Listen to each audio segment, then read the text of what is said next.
Raising chickens is one of the most common and important activities in farming. Chickens provide people with meat and eggs, which are important sources of food and income. To keep the chickens healthy and productive, farmers need to follow good management practices. These include giving them proper food, clean water, comfortable housing, and protection from diseases. Good management helps the chickens grow well and produce more eggs or meat. This topic discusses the basic management practices in poultry raising a chicken and how they help farmers take better care of their chickens. Here are the management practices in poultry raising a chicken. The first one is the housing and environment. Provide proper housing to protect chickens from heat, rain, and predators. So of course, need po sa mga chickens nga na sila'y proper housing or proper homes like us humans. So anong need man nila proper housing? So of course, para dili sila mainitan, dili sila mauwanan, and dili pud sila like namay kanang mga animals na mukaon pud og chickens like snakes pwede nila targeto ng imuhang chickens like og naasad mo yung like kanang mga iro or dogs kay kanang napoy tendency nga kanang mukaon pud sila or paako nila ang inyuhang alaga nga mga manok. So it should be nga naadjay proper kanang home ang atong mga chickens para kanang dili sila mahimong kanang source of food sa mga animals sa tuang paligid. Keep the house clean, well ventilated, and not overcrowded. So why does chickens also need their homes clean? So kanang if ever man gyud nga limpyo ang kanang usa ka home kay kanang mo affect sa ganina sa imong health or kanang if hugaw siya kay murag dali sila magkasakit. So need jud nga clean homes kay clean homes is equal to healthy being or healthy animals. Next is the well ventilated. Of course kanang ang mga animals pa kay kanang kuan kay sila like kanang sensitive jud kay sila sa tanan. So dili jud kanang as in if kanang kuan sila sa bugnaw kay magkasakit kay sila. Bugnaw jud kayo. Then if init jud kayo kay kanang parera pud sila tao nga kanang makaget jud sila sakitana. So need jud nga ang ilahang home or ilahang house kay it is well ventilated. Next is the not overcrowded. Of course, kanang if daghan man gud kay sila sa ilahang house or sa ilang kanang ilahang tangkal kay kanang dili nay tendensya na nga kanang sa ilang kadaghan pwede nila makuha ng usab-usab, pwede nila matamak-tamakan or kanang dili sila kalihok-lihok ba. So need jud nga kanang imong mabana-bana if pilaray ka ng imuhang ibutang adto nga manok sa ilahang tangkal. Next is maintain good lighting for egg production. It is to 14 to 16 hours light or day for layers. Next is feeding and the nutrition. Give a balanced diet with the right nutrients, protein, energy, vitamins, and minerals.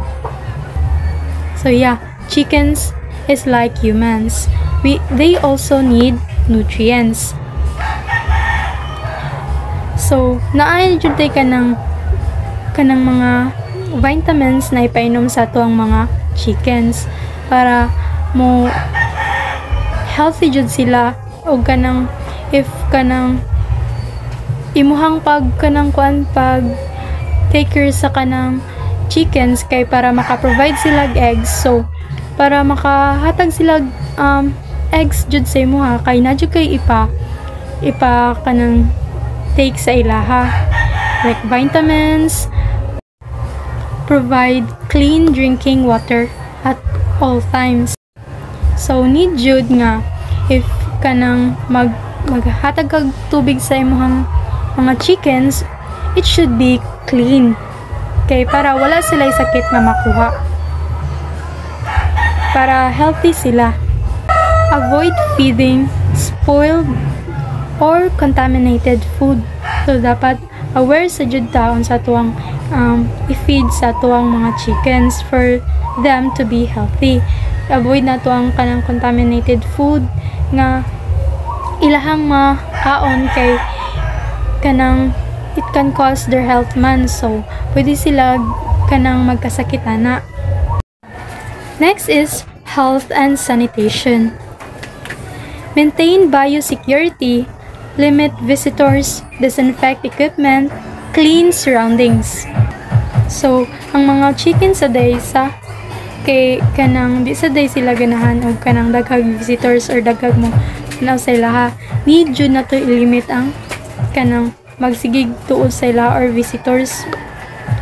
Then disinfect equipment, so of course ilahang mga kana or imuhang mga ipanggamit sa ilaha like if magpa inom ka tubig, then ilang mga sudlanan, so need today i-disinfect sa. Then clean surroundings, of course kanang need jud nga kanang maglimpyuhan nimo ilahang kanang sulod sa ilahang balay or sulod sa ilang pangkal. Next is vaccinate chickens against common diseases. Of course, kita gani humans kay kanang need na to magpa-vaccine, like tag-vaccine, like vaccine sa mga sakit para gani dili ta maduulan like kanang katong sa mga diseases like katong sa COVID, may mga kuan sa naputay vaccine sa cancers, sa basta daghan kayo. So ang kani sa dayong chickens kay kanang need pud nimo nga to be able for them to be healthy, need sad nimo nga kanang mas silang vaksinan para sa mga disease, para dili sila maduulan og mga sakit. Regularly check for signs of illness, coughing, diarrhea, weakness. So dapat nimong permanently i-check ang imuhang mga chickens if naa ba sila'y sakit. It is kanang necessary jud, like kanang ubon sa day ng kansa manok, then mag-diarrhea sila, and sila'y mga nest. Next is breeding and stock management. Choose good quality breeds, layers for eggs, broilers for meat. So mangita jud kag like kanang quality jud siya nga breeds if kanang nakay plano or kuan nga mag-alaga og chickens. Ang layers daw it is for the eggs, if ganahan ka nga ang imong chicken kay mo provide sa imuha og eggs. Then ang broilers kay it is for the meat, if ganahan ka nga ang imuhang chicken kay ang i-provide sa imuha kay ang iyahang meat, need nimo siya nga broilers. Practice proper record keeping of age, growth, and egg or meat production. So kanang dapat nimo i-practice nga maghimo kag proper record sa imuhang chickens. Kailangan nimong ma-track ang ilahang age, ilahang growth, nga ang ilaha pong kanang egg or ilahang meat production, kung okay ra ba or kanang bad ba, para mahibaw-an nimo siya. Para na kay kuan if good ba ang imuhang pag pag-take care sa ilaha. Cull or remove unhealthy or unproductive birds. Yes, if imuha man ganing, if dili nimo kwaonan kanang masakiton or kanang unproductive nga mga chickens, kay kanang naay tendency nga matakdan ang uban. So need nimo nga kanang di ba i-track man na nimo sila everyday, need nimo mahibaw-an kung healthy ba sila, kung na ba sila sakit, kay para imuha na silang ma-isolate, imo silang mabalhin para ang uban nga chickens kay dili matakdan sa ilahang sakit. Next is waste management. Dispose of manure properly to prevent odor and flies. So, human naman ta sa kanang pag-take good care sa tuang mga chickens. Next is ang ilahang waste. So, need na to nga kabaw ta mo properly dispose sa ilahang mga waste para dili manimaho. If okay gani, okay rag everyday jud nimong i-dispose ang ilahang mga waste para wala jay baho, then para sa dili daghan or walay kanang mga flies nga mo kuan sa mga manok. Use manure as fertilizer for crops. So dako jud kay matabang ang kanang iti sa mga manok sa kay pwede man nato siyang magamit as fertilizer para sa tuang mga tanom. And lastly is the marketing and record keeping. Monitor production cost and profits. So, if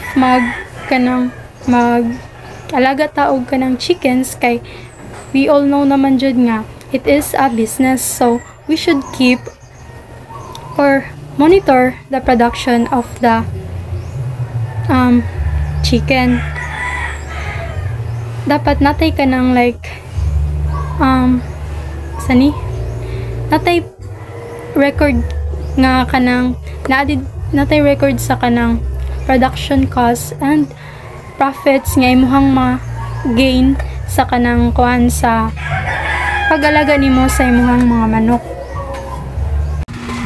Sell products, eggs, meat in good condition.